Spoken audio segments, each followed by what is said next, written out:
turning off Zoom.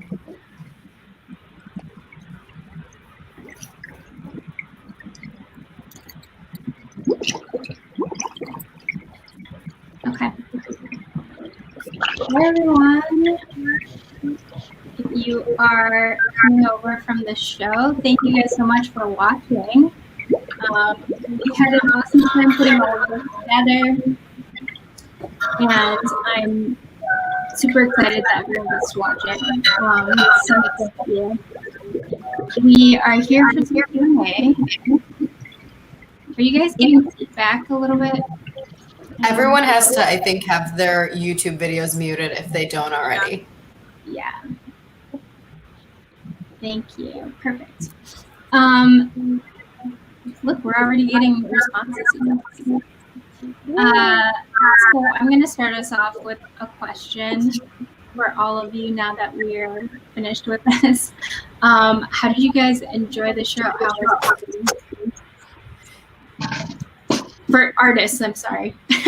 Asking you guys, how was the process of doing all of this? It was our first virtual art show for a lot of you.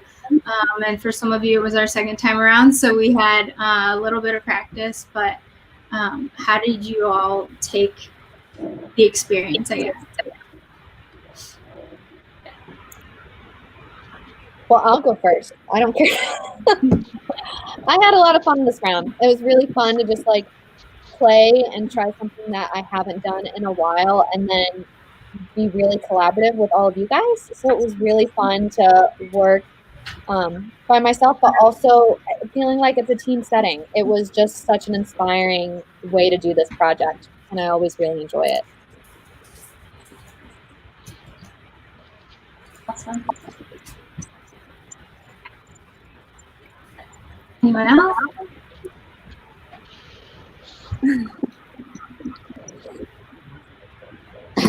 I agree. It was super fun. Okay. I think it was good to have, like, if anything else, just like a deadline, because I find myself like it's really hard to get like motivated to do art outside of work, or just in general. It's super difficult. So to have this, it was huge, because the stuff that I think everybody chose to do is like the things that really like light ourselves on fire, basically, or whatever the term is. I think it's good to like get back into that groove. I know I've been like, since I did this one, I've been doing more like digital painting, which I haven't done like before this project in like 5 years or something. So it's been amazing just to like keep that creative engine going, or like kick the dust off it at the very least. I agree with that a lot too.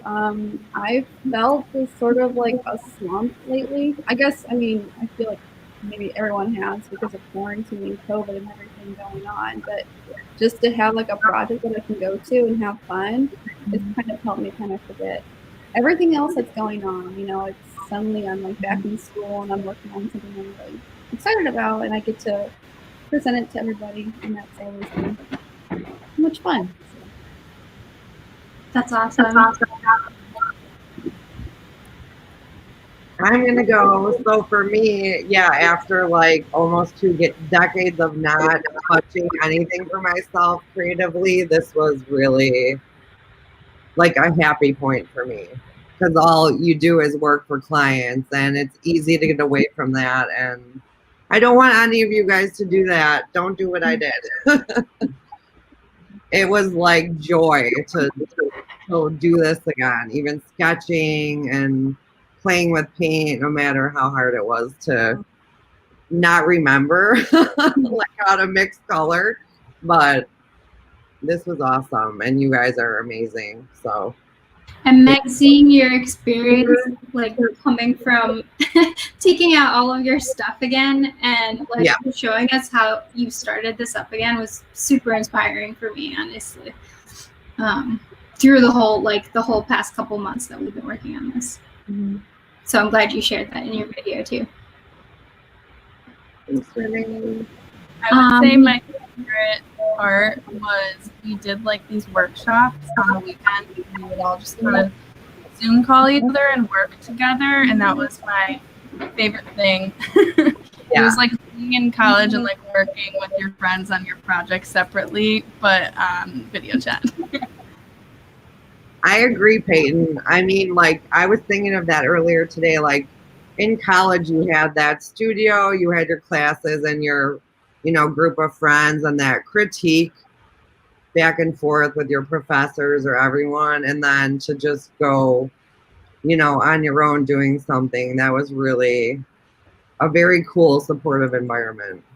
It was also like reminiscent, I feel like, of college projects in the way that like it's just whatever you want to do, which is like I feel like a lot of our commercial work, like we maybe start off with something that's like close to what we would love to do with it, but then like over time it turns into whatever they really want it to be. Like we try and present something that's like near and dear, and then it gets pushed in a direction. So it's nice to be able to just like create for yourself and just say, I want to experiment and do something completely different, and no one can tell me I can't. It's just like a really crucial, I think, part of being a creative person that all of us sell out to want to make some commercial money, just lose out on our day-to-day basis. So it was nice to have that again, I feel like. Cool. And I think like honestly, we learn from both in different ways, which I think is really cool. True. Like I think in an agency, you learn a lot about design. Like you really learn how to, work with clients. You learn all these skills, and you learn how to answer a brief. And then I guess the only thing that's missing in that is really getting to express yourself and do something that you really love as an artist. So that's really what I love about this.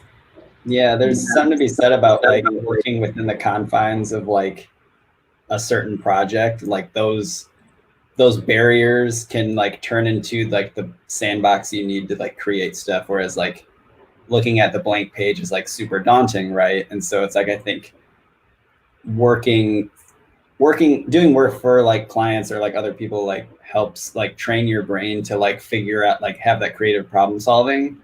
But then when you get to a show like this, like it can be like, oh no, now what do I actually want to do? And nobody's telling me what I'm supposed to be doing. Like, what does the blank page look like? Yeah. So, like, where do you go immediately? Exactly. You're like, somebody just give me a project. Tell me. Like, yeah, tell me. I can't think. Like, yeah, very true.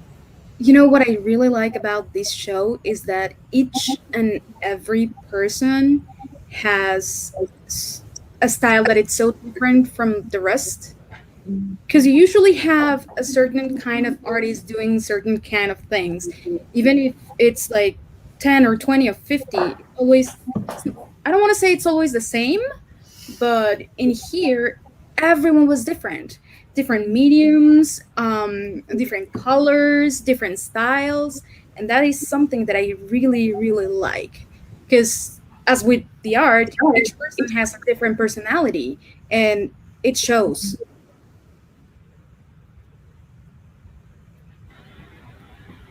Awesome. Thanks, guys. We're getting actually a bunch of questions. Yay.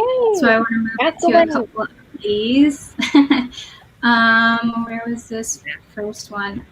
There's a question for you, Lisa. Where do you get your inspiration from, and when will these paintings be available? And actually, they are already on our Instagram if you want to check them out. But I'll let Lisa talk about if they're available or not. As far as availability, I haven't thought that far yet. They probably will be in the future. I have to plan it there, maybe in the future, if not prints or something, or an art trade. But inspiration-wise, gosh, so many things. For this project, initially, the inspiration of meeting everybody, honestly, it's cheesy, but I hadn't met most of everybody, and everybody has great energy and good spirit in this well-organized show. It's like, oh, I think she froze. I never used to talk about. So, no, can you hear me? Yeah, we can now. Yeah, we can hear you now. You just like struck a pose for a second. I'm not gonna move my mouth. So, otherwise, just life. you know, inspiration-wise, movies, comics, whatever. I can see comic Thank you for the question. inspiration, like film and stuff. For sure. Cool. And COVID. And COVID times. I think all of us are inspired by that right The now. ultimate sandbox. Yes. Let's see. We had a couple other questions already too. From Michelle Payton. Did the movie Inside Out inspire you? It didn't, but you can totally interpret it that way. I feel like that movie did a good job at like explaining how the different emotions can kind of like take your brain and run with it. So if that's how you want to look at my pieces, then go for it. It's not an incorrect way to look at it. Awesome. People are asking if they can purchase anything on Instagram. Yes, you can.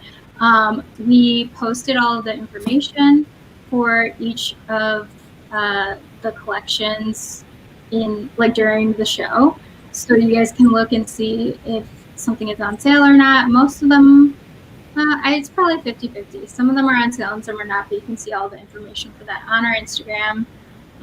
And you can either message the artist directly if you're interested in purchasing, or you can message Chii for All and we will send you over to them. Here's another question for you, Lisa. They are saying, I love how your drawings look like the frame almost can't hold the emotions they have in them with the paint going onto the frame. Was that the plan or just a natural feeling? Well, thank you. The feeling of, and the irony of the frame being the nice shiny thing, and whoever owns the piece has a nice shiny thing. So the emotional burden of the person inside trying to keep it together. I don't know if that answers your question. But a lot of it was kind of going with the flow, honestly. I had a plan and it kind of went out the door. But I think that's a lot of us. That's just kind of how it goes. But it portrays the emotions because you could tell, I mean, by the question, people are getting it, right? Cool. Awesome. Thanks. Kristen, how long did all of your pieces take and how much help were the cats with the string? First, the cats were no help at all, so most of the work was done away from them. And each piece kind of took a different amount of time. It was probably a max of like 4 hours for some of the more intricate stitches. The knots take quite a while, but others were pretty quick, so it varied a lot.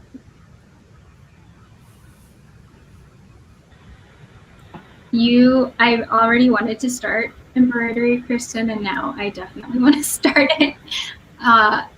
Especially just watching you with those tiny frames, it was pretty impressive. I love the stitch that went like a wave. I want to learn that one. It was so pretty. Yeah, some of the things I didn't actually know how to do before this. Oh, that's so cool. I just kind of figured it out as I went. But it's really fun to experiment with. Yeah. Yeah, for sure. New things. Then I'm curious, actually, after you saying that, how many of you guys did experiment with something new? Because personally, I think I tried a bunch of new things, like new materials that I've never used, new techniques that I've never used. I ended up with a bunch of stuff that I never ended up finishing because it wasn't right. So I had to scrap it and do it over again. But that was like a super fun part of it because we had a little bit more time this time that I got to, I had the opportunity to scrap something that I didn't like and experiment and try over again. So how many of you guys did that during your process? Yes. Oh, I did. I definitely experimented with just different techniques. what I'm not used to, make everything work out well. I feel like the majority of mine was experimentation. I kind of was just coming up with the process that I wanted to use the whole time. So the actual like way I wanted it to look was just fully me experimenting the whole time. And I took that window apart, which was something I really did not have within my comfort zone. So that was like the majority of the fun of it for me. I feel like it was super exciting to just keep testing new stuff and trying to figure crap out. I ran Agreed. Yeah, I ran into a few issues too where like I wanted to animate little things that I found in my environment around my apartment, and there were a couple of things where I was like, I really, really, really want to draw that, but I cannot figure out how I can make that move at all. And so I'd have to scrap something and kind of look around and find something else instead. So there was a few times where I'd like give up and look around and take a break until I found something else I wanted to draw. Yeah. Megan, you I just wanna definitely started and killed a few things, and things were not working. So lots of remixing paint and trying to use alcohol to wipe stuff off of a canvas and do it over. That was what was good about the glass. Yeah. I used to Lysol wipe. I said, bye. Try again. Yeah. For me, it was different because I'm usually more used to working with fabric. And for this show, what I did is like a couple of weeks ago, I took a class with one of our friends. He is a sculptor and an artist, and he's a toy maker pretty much. So after taking his class, I was like, whoa, I can do that. And then my husband told me, well, you can mix the things that you know how to do and then do something with the new thing that now you know how to do. And that's why I did the little Kokeshi dolls. And I've used them before, just the wooden part, but I've never really sculpted on top of them. So that was a new one. And also, I was taking some classes for miniature clothing, which is, let me tell you guys, the most difficult thing ever. I tried to make like miniature underwear. It didn't work out. So it's hard. I think the smaller you go, it's it's more difficult. That's why when I saw Kristen's, like with her tiny, tiny like frame, I was like, how? Like, no, no, you're gonna go blind. You know, it's kind of funny. I had a friend who she just recently went through her white coat ceremony because she's about to be a doctor. And I thought it'd be really cute if I made like a white coat on a wine bottle to celebrate for her. And I was up till like 2 a.m. trying to figure out how to sew together a little like white coat to go on a wine bottle. So I mean, props to you. That stuff is hard. I could not figure it out. I was like crying. I kept like poking myself, and especially with the embroidery, if I'm near a needle, I'm gonna end up bleeding. And just like the fact that you guys can make that kind of stuff is just so cool to me. I did stab myself. Oh, I have a question for Natalie. sure. Shoot. Why instruments? Ooh, good question. So when the prompt was like rhythm and movement, I instantly thought of this project that I did in college, which was make an instrument out of found objects. And I just remember, like, I love antiquing. Like, I think that is so much fun, finding like old pieces and like hidden areas that you transform, DIY all the way, like literally amazing. And during that college time, a broke college student trying to find cheap pieces that you can just throw together to make a musical instrument. And at that time, I made a musical instrument out of antique dishes, and I loved it. And that was the one point in college that I would say that I was like, okay, like I'm an artist. This is the moment, and this is the piece that like perfectly established my style, perfectly pushed me to keep trying projects that were outside of my comfort zone. And I loved it. It was the best project in college by far that I did. And so when this project came up and it was rhythm and movement, I instantly was thrown back to that college time of making a musical instrument, all about rhythm, all about movement, having to have it work and play as my final. And I was like, this seems like the time where I would want to make this project a series. And I didn't think I'd be able to make 10. I went in thinking that I would only be able to make 5. And I found Goodwills and antique stores and asking family and friends, like, if you see silver antique dishes, metal dishes, just buy them for me. I'll like pay you back later or something. And so I found so many more than what I thought that I would find, and a series of 10 sort of formed. And so it was just a drawback to my college days and to do a project that really pushed me to be a better artist and a better creative. So I just wanted to continue that now.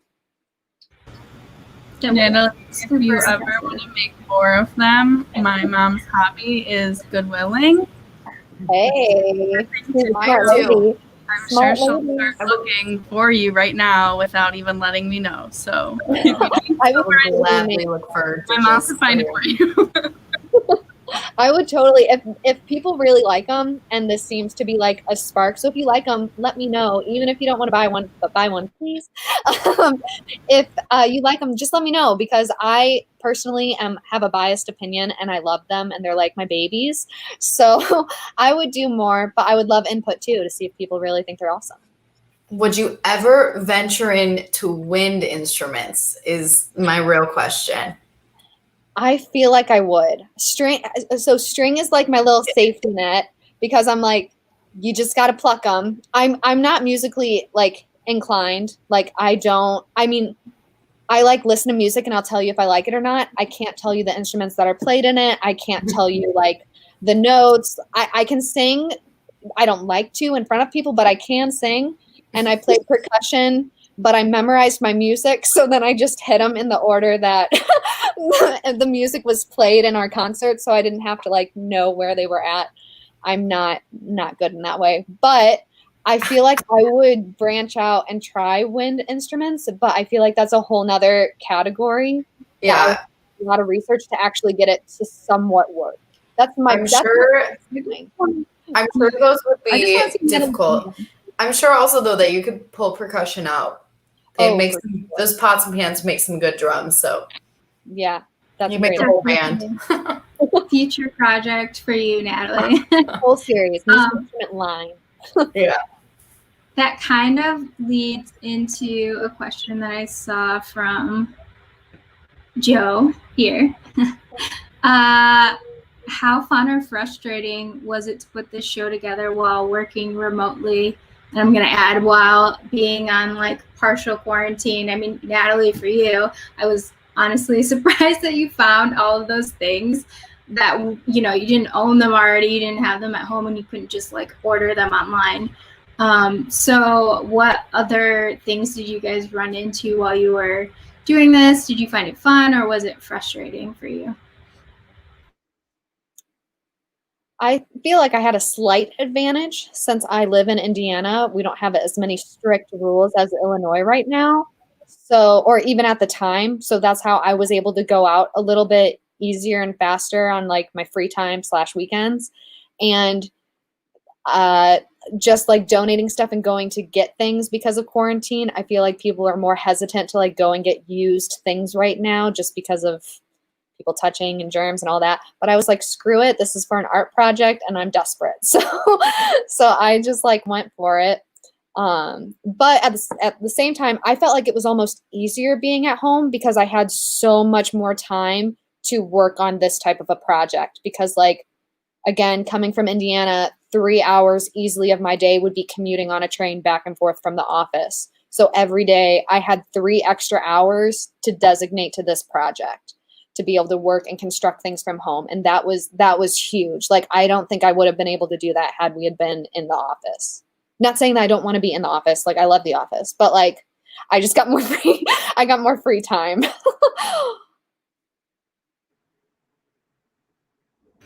Awesome. How about the rest of you guys? I would have never done this if we were going into the office. I wouldn't have.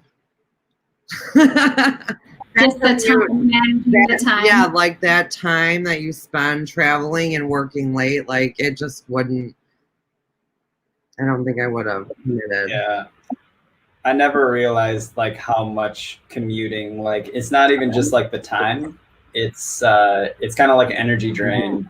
Like even though you take like a train to a bus to a train, like that kind of thing. It's just like sometimes I'll leave work and be like super fired up, and then I'll get on the train. I'm like, I could do this. And then I got on the bus from the train. I'm like, I just want to veg out.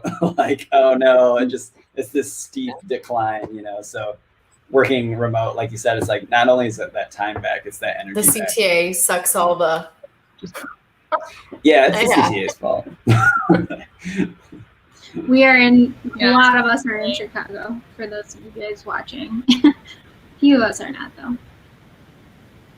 I would say the same thing. I didn't realize. I mean, I knew how much time I was spending on transporting to work, but it's kind of nice not to have to do that.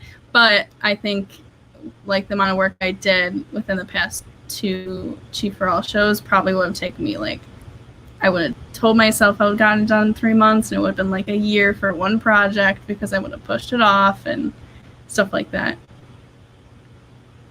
So it sounds mostly like positive stuff, actually, which is cool. And one of our viewers asked, who among you plans to keep going with their art practice after the show? Awesome. Me too. Yeah, for sure. I think, at least I won't speak for everyone, but I think for me, I love doing this, and this has given me a little bit more time to do it, but I think also just having the structure of this group and having the community and having like people to talk to you about your art and like people to do it with you, you know, when you're working on it, and to like talk through it and have those conversations, I think is super helpful too, besides the time and, you know, the energy and all of that. So yeah, I found it to be a really good experience. I think having the flexibility of working at your own pace, it's a plus for sure. And what I like about this is that even though it was very flexible, you still have a deadline. So it was very open. It was like, do whatever you want, you know what you can do, you know what you like to do, but you have to have it ready by this date. So that is awesome, because sometimes it's very constrictive and you're thinking, oh my God, how am I going to do it? I don't have the time. I don't know how to do it or whatever.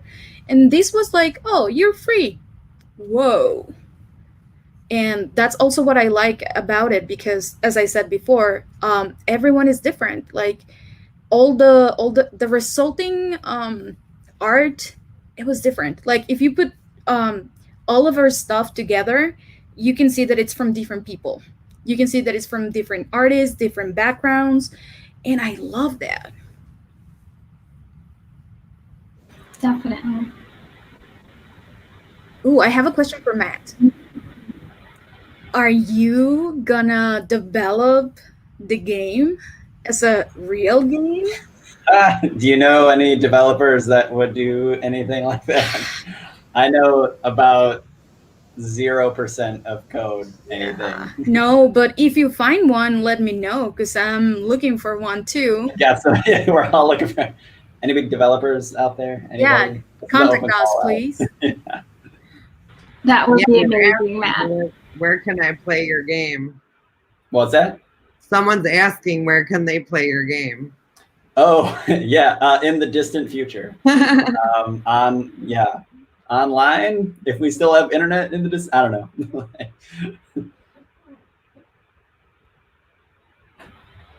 We have a Dayton question in the mix too. Oh yeah, we do. Where did that go? We ask are it, Matt. using-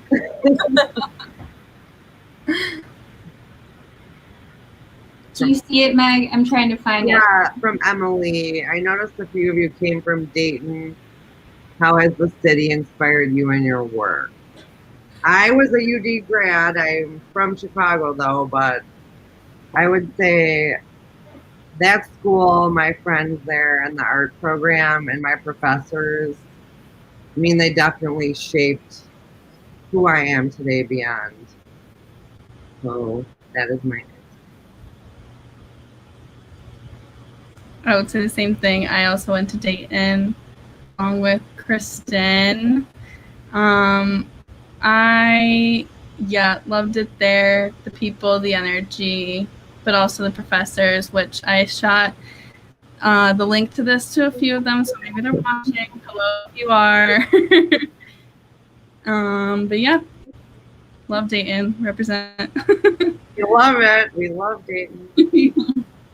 Yeah, I live in Dayton. I've lived in Dayton my whole life, and I went to UD with Peyton. And if not for that, I wouldn't have been part of this show. So, Yay. so thanks. We were happy to have you. Honestly, we have a bunch of new artists this time, so it was super exciting. You know, fresh inspiration from all of you, and just new people to bounce ideas off of, which has been great. We have a really interesting question, and I don't know who this is, but it's Tango 21 Dance Theater. And they said, congrats to all the artists. How do you all see online events like this one making our local art community stronger? That is a great question. And one of the things that I think are going to happen is that art is going to be available for everyone. Because sometimes you see that an artist is doing an art show in Tokyo, and you're like, yeah, I'm not going, right? Or it's too far, it's in a different city, it's a different language, whatever the case, it's always very difficult to see the stuff that you want to see. So now, having everything online, anyone can access it, right? As long as you have internet. So I think that's going to make it more approachable for people. So art should be for everyone. Totally agree. And honestly, if any of you guys watched our first show, we talked a little bit about it, but before we even went virtual, we were looking for a gallery to show at. We were, kind of gathering a group together and trying to see how we could do this. And then when COVID hit, it was like, okay, what are we going to do now? We can't show at a gallery. So this was kind of just the natural next step. And it honestly turned out really great. And I love that we have more reach. We have more of an audience. And for people like us who, most of us have not ever shown our work, or if we have it, it was like during college or something, or, smaller shows. But most of us haven't shown our personal work or anything that really mattered to us out in the public ever. And that's a huge part of our platform and a huge part of why we are doing this. So it's awesome that we get a chance to show to more people through this. And I think those of us who aren't, maybe even haven't done work for ourselves before and have only done work for clients, like we're getting a chance to create that unique creative voice for ourselves. And I think, after this, we'll have the options of, if we do want to show in a gallery, I think we'll have the work behind it to back it up. And I think if we want to continue on virtual shows, I think that's going to amp that platform up as well, because there's going to be a lot of people who are able to do this kind of thing. And I think that the art's just going to get better. Quick shout out to our friend Liz, who's Tango 21 Dance Theater. She's the one that suggested the deck, the StreamYard. Oh, that's awesome. Thank you. Thank you so much.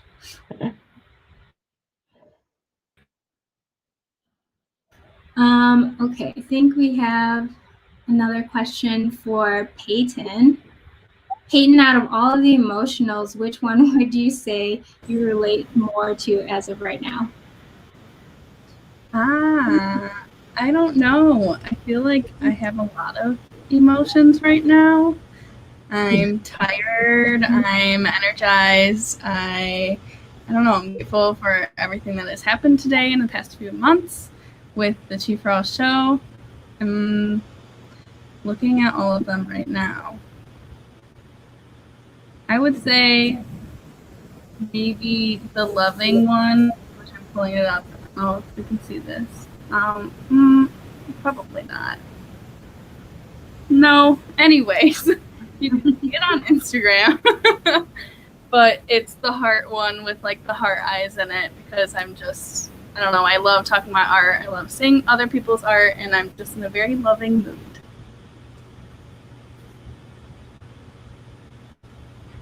I was trying to pick one out too, Peyton. I wasn't sure, but I loved all of them. I thought they were adorable. I saw got this it. in the chat, but I think I'm the hexagon. I don't know why. The orange one. Mm-hmm.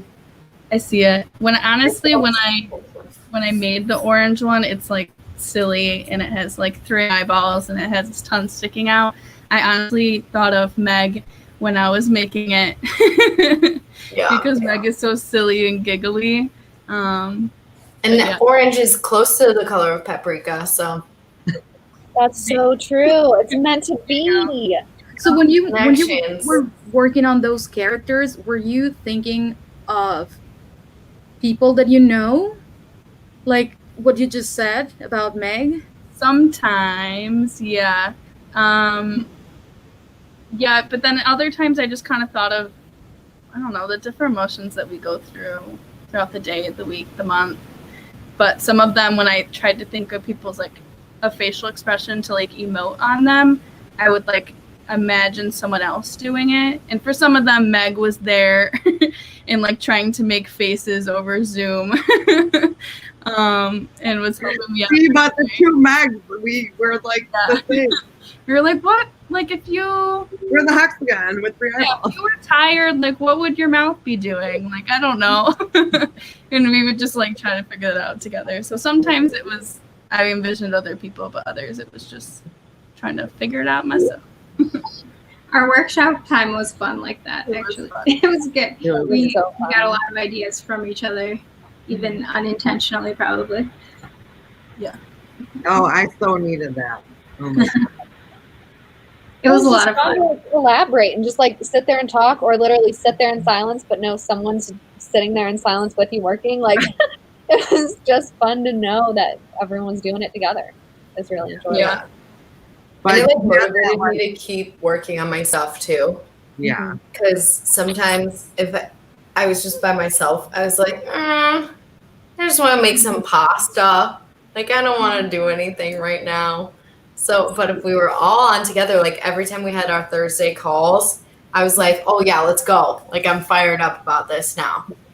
It like motivated me, I think. Yeah, the weekend workshops, I would have been like, oh, that's a good nap time. But we were working. And it was good to have that like studio critique vibe where you could, when you're struggling, show it and ask, is this working? No. You know? Totally. There's something to be said about like that immediate feedback of people, and then like just being in that common space. Like before everything, like before like COVID hit, I was like looking into like drinking draws around town and stuff, and like this kind of came at a moment where I was like, oh man, like this is like I'm just like, you know, longingly looking at like closed bars and stuff like that. Like, oh no, we can't do this right now. It's the one thing I wanted to like start before all this. And this is like, this like totally filled that gap. I wasn't able to like join a lot of the work sessions, but like, did you guys like, were you on mute a lot, or were you guys like putting like music on, like that kind of thing? You're just like collaborating, like that kind of thing throughout?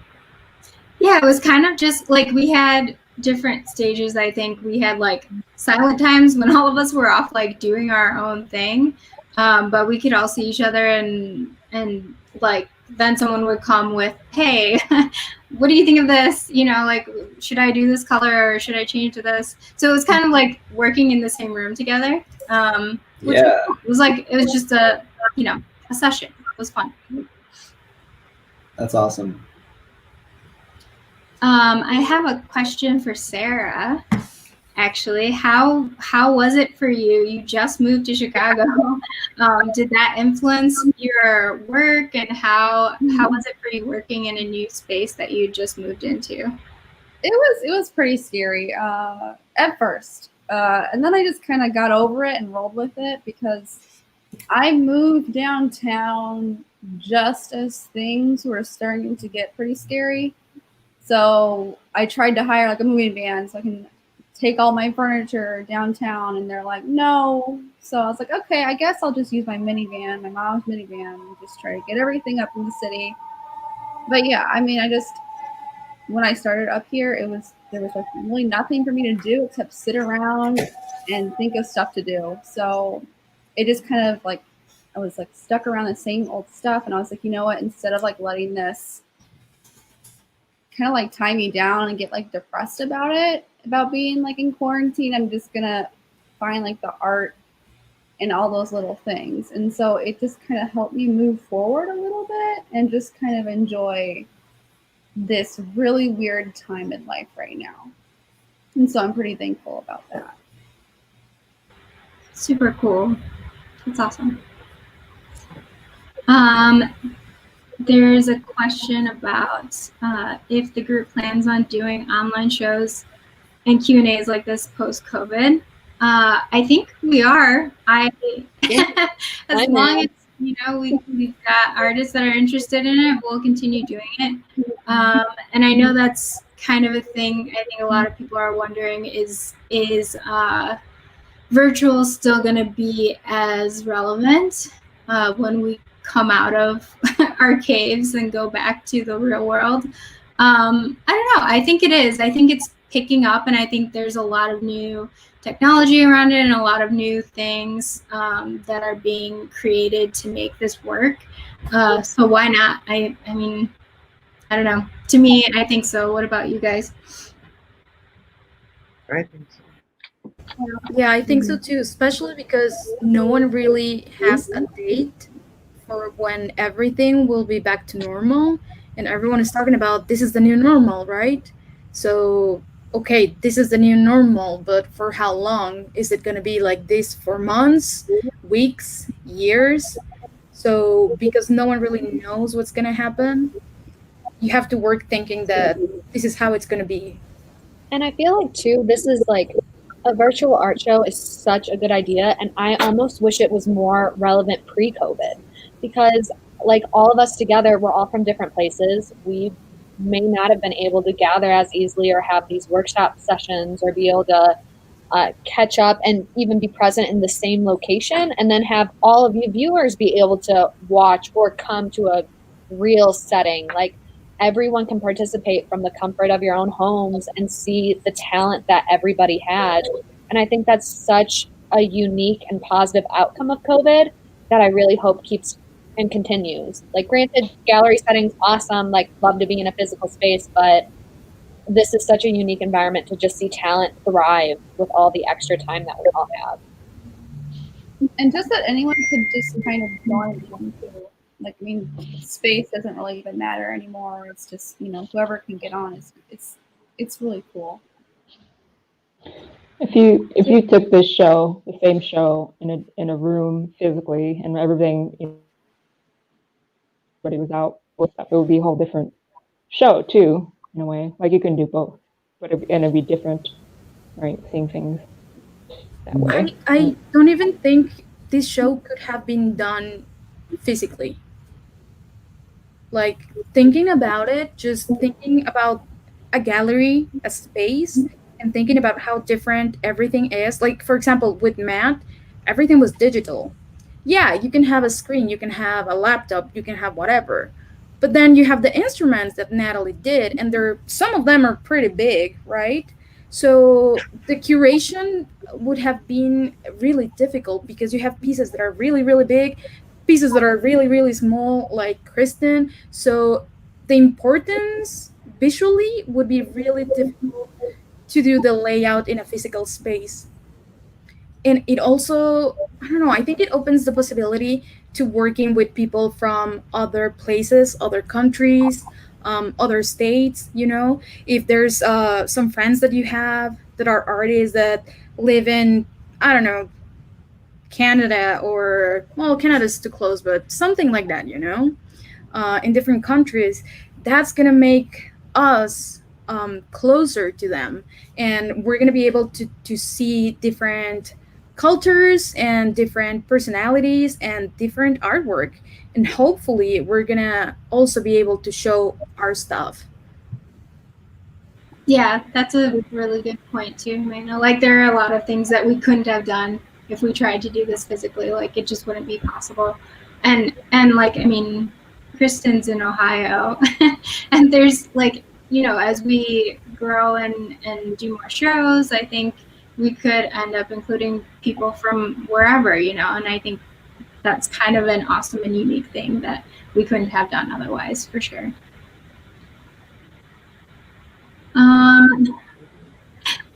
This is a fun question. Well, yeah. What is everyone's favorite piece from their own collection, and why? Mine's not the first one because that's the one I screwed up too many times. Mine is Elvira, because it's a character that it's so goofy and fun, and just making her and trying to put all the personality into like a tiny little doll, it was very difficult, but the end result, it was amazing.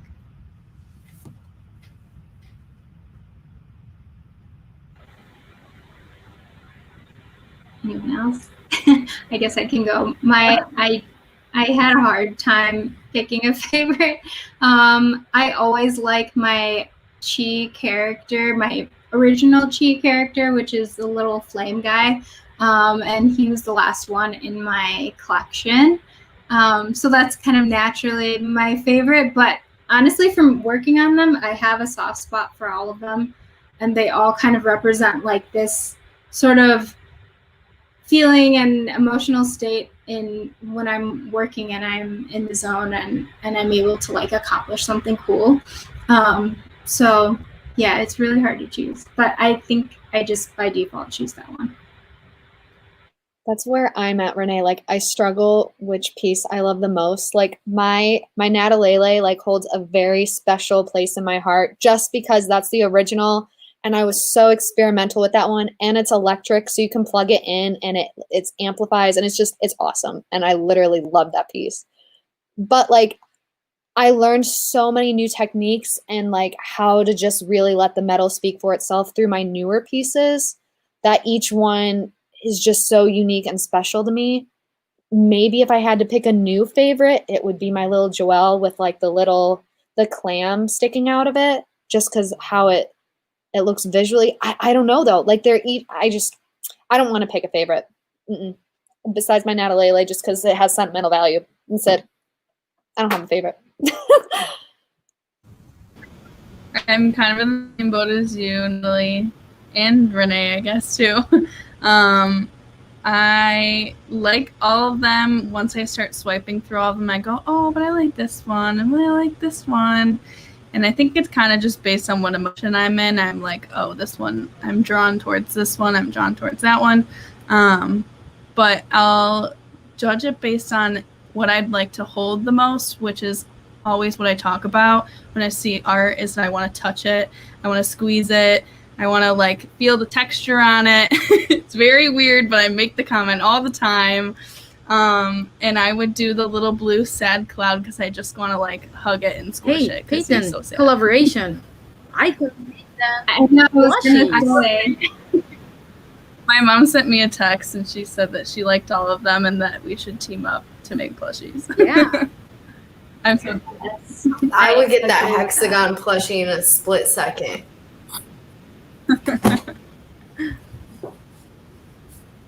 Oh, Natalie, I do have another question for you now that you were talking about your pieces and the name of your pieces. Where did those names came from? My mind. When I looked at each of the instruments and then I like played them, the names just sort of like came to me.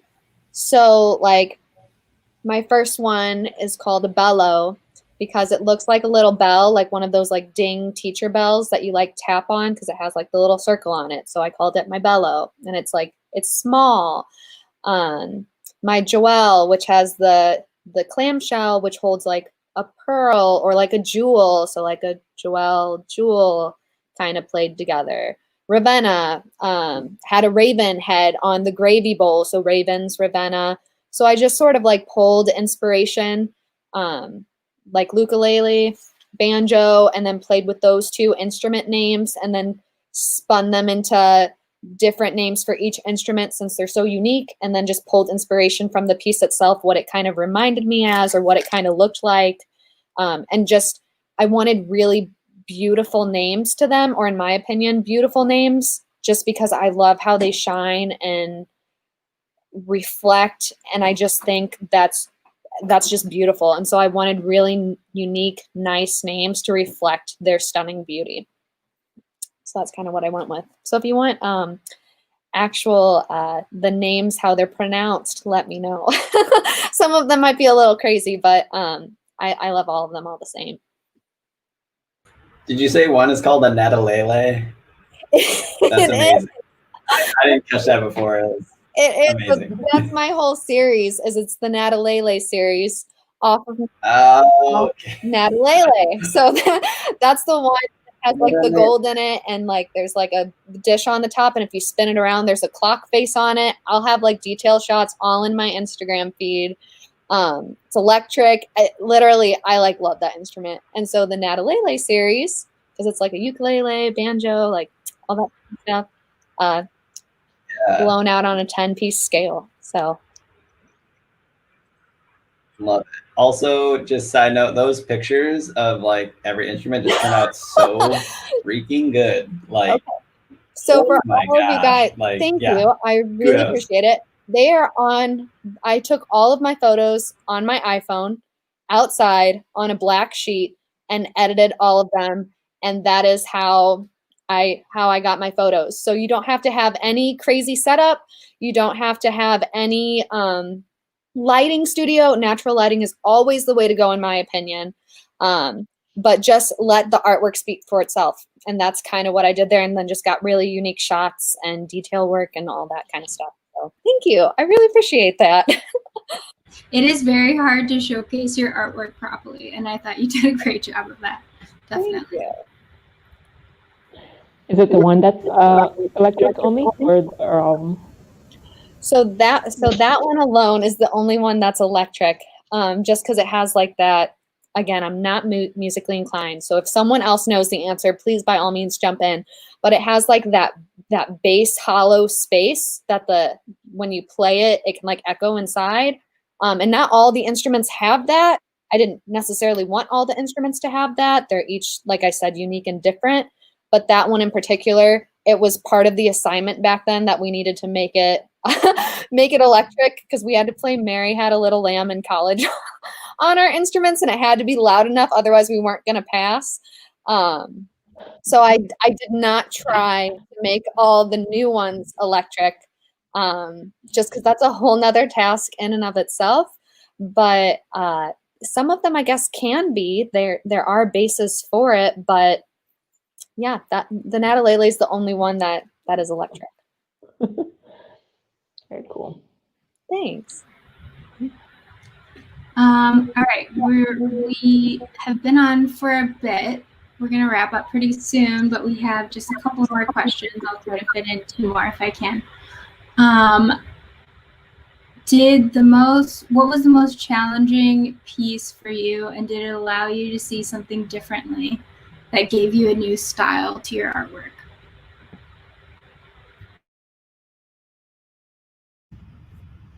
I'll go. For me, the most challenging piece was Sailor Moon. First, because of the hair. So I had to put some wire for the clay to stay, and it was becoming too heavy. So when I was putting her like standing up, she was going like either one way or the other because it wasn't perfectly like the same weight or size. So it was like going one way or the other. So I had to lay her flat. And because I did that, the hair at the bottom was kind of flat. So I had to fix that once it was dry, and I had to sand it out to make it more rounded. So that was the first like big issue, right? The second big issue, the miniskirt. Oh my god. It's the tiniest piece of cloth I've ever made. And when I was making it, I had to use a lot of pins, right? Because it had a lot of like folds. And I was like, oh, this is not gonna be so bad because it's a small. Like, how long can it take me? 8 hours to make a miniskirt? And then trying to do that with the sewing machine, it was almost impossible. I couldn't. And I had to do also elastic for the waist. So trying to do elastic on a circumference that it's this big and putting it through the sewing machine, it was really difficult. It was so difficult. And then when it was ready and I put her on, it was too long. And I was like, I just finished it. What am I gonna do? So I had to cut it and like sew it together, like again, pretty much. So I ended up making like two and a half miniskirts. So it was really, really, really hard, super hard. It gave you some really good new skills for super mini clothing. If you ever have to create it again. Yeah. Would you do it again? Oh yeah. Cool. Anyone else? Something about the most challenging piece that you did, and did it give you a new style or something that you saw differently about your work from it? I think for me, it was just digitally painting again. Like it's been so long, and I think now that I went back to it with those like 8 pieces or something, like each one was kind of its own learning experience. And then diving back in, like after we wrapped up the show, it's been more of the same, where it's just like I feel like I'm using Photoshop and like Clip Studio Paint and stuff for like the first time, like just Googling everything, like YouTube tutorials, like what, how do this, what, like, you know, it's just been, it's like the love is rekindled, but at the same time, it was a huge challenge.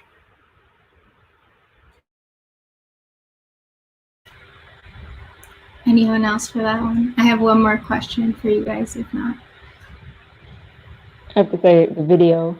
Can you hear me okay? The video itself. Oh, the video. Yeah, that was challenging, but it was fun. That was the part I was really looking forward to, and then I didn't give myself enough time. So, but the video was a challenge, new skill to try to practice. Anytime recording my voice is just, it's always the worst thing ever. Just to hear my voice, I don't want it. That's just not okay. I'm with you on that one. Yeah. That was the hardest thing about making my video, for sure, was just trying to like figure out what I was going to say, make it sound smart, and then just having to hear it over again while I'm editing it. Yeah. So you guys don't want to start a podcast for all of this? No. Every week, let's go. I had a hard time with my video too, because at the beginning of my project, I don't think I actually thought that I was going to be able to do what I wanted to do. So in like a classic not believing in myself manner, I didn't take any video at all. And so like finding the windows, I was driving around alleys for so long. The process of taking the window apart would have been so funny to videotape, because I looked like an idiot with that freaking oscillating tool. But of course, I was like, no, there's no way I'm actually going to get this to work. So I just didn't take a video of anything. And then when I got to actually the end of it, I was like, okay, that works. But now I have nothing for the beginning. So that was annoying. Self-doubt, man.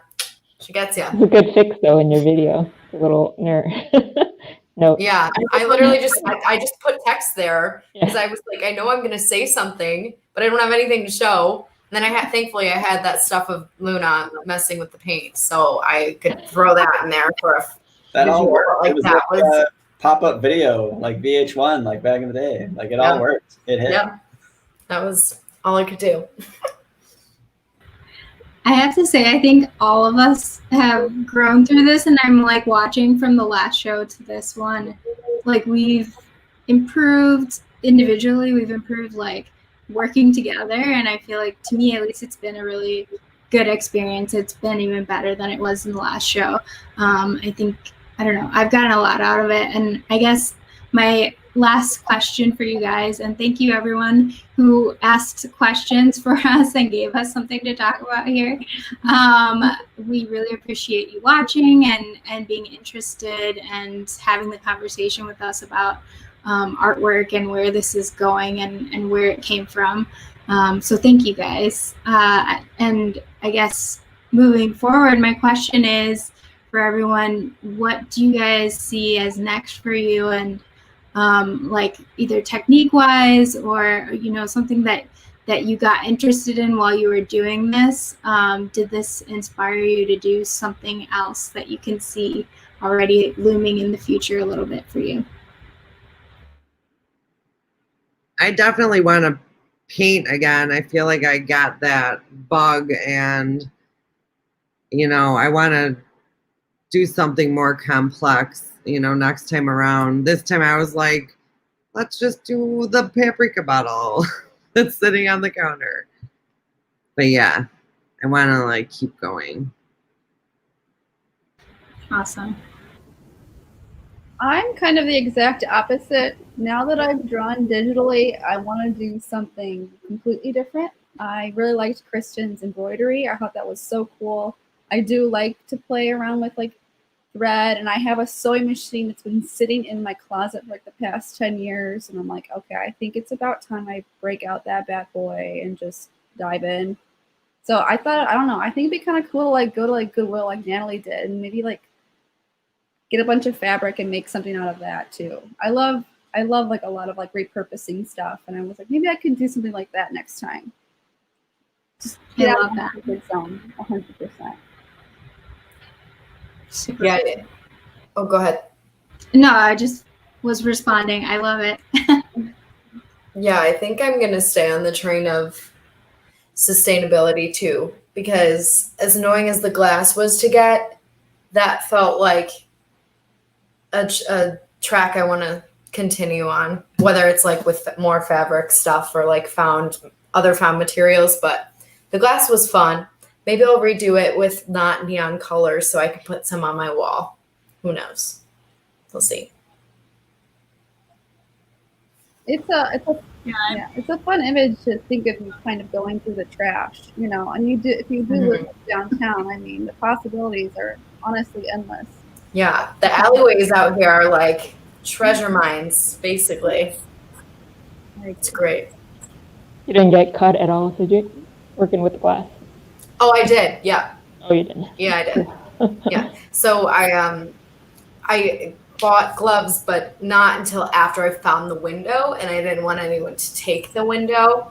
So I did carry it upstairs, and I got cuts like in my lifelines on my hands. So they hurt for like 2 weeks, which sucked because it's like, even though the cuts were healing, like closing and opening my hand just hurt. So that was bad. But then once I learned that lesson, I didn't fuck it up again. Sorry, didn't mess it up again. So I did go to Menards and buy some gloves, and then the rest of the time was fine. And I sanded the edges down so the glass is nice and smooth on the edges and the pieces don't cut you, even though they're kind of sharp. But did get battle scars. I'm gonna be making more dolls, but they're gonna be bigger. Because, as I said before, the smaller you go, the more difficult. And I already talked to a friend. Her dad, it's pretty much a carpenter, so he's gonna make them like specially for me with the sizes that I want them and everything. So I will be making more.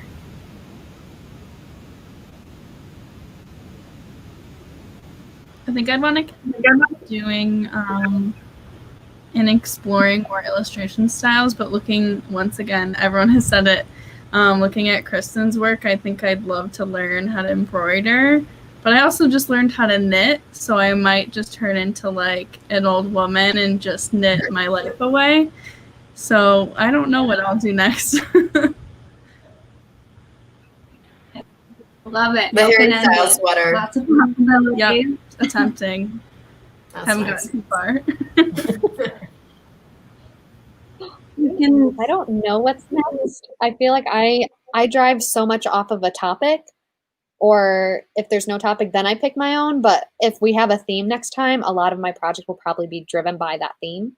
And I try to leave that as open-ended to just interpret it however I'm feeling at the time. So whether that's painting, whether that's sculpture, whether that's trying something entirely new, because I'm such an experimenter.